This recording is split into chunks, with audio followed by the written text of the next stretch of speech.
At this time, we're joined by top-ranked UFC Flyweight Demetrious Mighty Mouse Johnson. Demetrious, thanks for taking the time to join Cage Religion Radio here on our 2-year anniversary show. Oh, sweet. Thanks for having me on. Now, getting started, you were widely considered one of the top bantamweights in the UFC, but you jumped at the opportunity to move down to 125 pounds once the new division was announced. Ultimately, what was the deciding factor in moving down in weight, and how have you felt now that you've had a chance to compete at Flyweight? Oh, moving down weight was very exciting. Get a chance to fight at, a new weight class and see how my body functions there.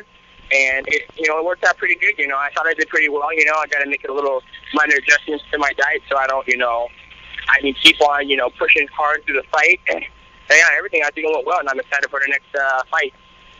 What were your thoughts not only when the UFC proposed the 125-pound division to you, but also the fact that it's a 4-man tournament to crown the division's first champion? It was awesome, they didn't tell me right off the bat I was going to be in the 4-man tournament, but they let me know that I was going to fight at 125, and I was just excited. And at the same time, I was getting ready for, Eddie Wineland at 135. So it was kind of, a roller coaster, like, okay, my fight at 135, let's get as big as possible. Oh, wait, you're going to 125, and I'm like, dang it, now I got to get small. So, it was a roller coaster ride, but, I handled it professional, and, yeah, I took it day by day. Now, your last fight with Ian McCall at UFC on FX2, it was originally announced to be a split decision in your favor. That was later overturned to a majority decision, but ultimately after a series of crucial mistakes by the State Athletic Commission, the scorecards were retallied and the fight was determined to be a majority draw. What was basically going through your mind as this all was playing out step by step? Obviously when I said that I won the fight, I was excited, a lot of work went into training camp, it's a new weight class, didn't know how my body was going to hold up in the, high-paced fight with Ian McCall. And, when they announced that, they went to me back to, hey, it was a draw, you got to do it again. I was like, all right, well, let's do it again, and everybody was like, when are you going to be ready? I was like, I don't know, dude, I'm going to get married, my shins are banged up, I got stitches in my lip, I have no idea, it's going to take, at least a good 3 months to get back into a good fight with Ian, and I took it, I just figured that it is what it is, it sucks to be messing the scorecards, but what can I do, my job's just to make sure I'm in shape and fight. Now, following the announcement, you were shown in Dana White's video blog to be kind of taking the final results in stride. Was there sort of a silver lining in the sense that you were both awarded your show money, your win bonuses, and that you won't really have to wait too long before the rematch?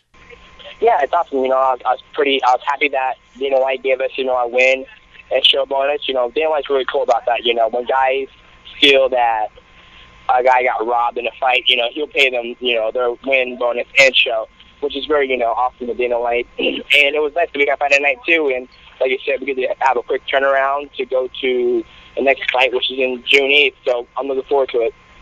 Now that said, the rematch is scheduled for UFC on FX3. That's June 8th. That will be the headliner. What were some of the main things the first fight taught you that you'll be able to carry over to this rematch with Ian? Oh, he's very tough, and he has good cardio, and he seems like he gets stronger as the fight goes on. So, typically I'm the same way. As the fight goes on, I get stronger, and, a lot of things that I can take away from that fight is, the style, how he reacts to my style, my speed, and all the things that I can, use to advantage of my next fight. Now, this will be your second straight fight on FX. With that said, does it give you a bit of added confidence and basically overall reassurance, when the UFC consistently keeps putting you in these high-profile cards? I'm pretty happy. It was actually my first FX showing, and then my previous fight was on Versus. So they seem to be putting me on live television, on national television, which is awesome because I think you get the most exposure on that because it's free on television and everybody can watch it. And hey, they keep putting me there. I'm gonna keep putting on great shows. So my job's to fight. That's what they pay me to do, and I love to do it. So I'm gonna keep on going out there and performing well at my job. Not to look past Ian McCall by any means. But down the road awaits Joseph Benavidez, who's already locked in his spot for the Flyweight Tournament Finals. Does that at all change the dynamic, knowing your next opponent in advance?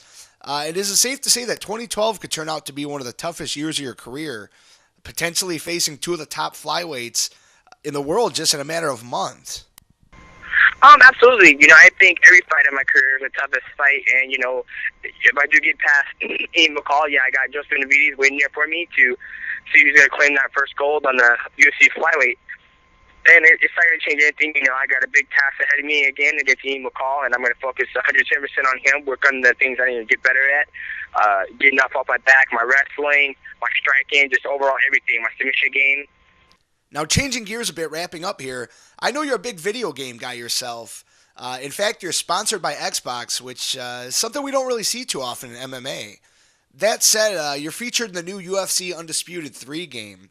What was it like finally being immortalized, so to speak, in a video game? It's pretty awesome. You know, I'm not going to stop at UFC Undisputed 3. I hope one day I make it into Marvel vs. Capcom or Tekken, a game where, you know, it's a lot more fast-paced and you have a lot more angles you can take and all the good stuff. And it was awesome. Like, I'm happy with the partnership with Xbox 360. We got some great things coming. They keep on hooking me up with great games, and I'm looking to start doing my own reviews on games to let people know my insight on the game so they don't waste their money buying a certain game, and everything's going good with the partnership. And lastly, before we get going, Demetrious, where can fans find you at online? People can find me online on Twitter. It's Mighty Mouse UFC, or they also find me at Facebook, which is Demetrious Johnson, or Mighty Mouse UFC.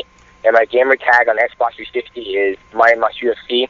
It's kind of all pretty simple and easy to remember. And my gamer tag, I have full friends, but I like to give it out there just in case I post I will be online playing video games. That people can always, you know, jump in my chat room and talk to me about anything they want. So. And we just want to thank you, Demetrious, once again for taking the time to join Cage Religion Radio here on our 2-year anniversary show. We really appreciate your time. Thank you, man. And happy 2-year anniversary, and thanks for having me on.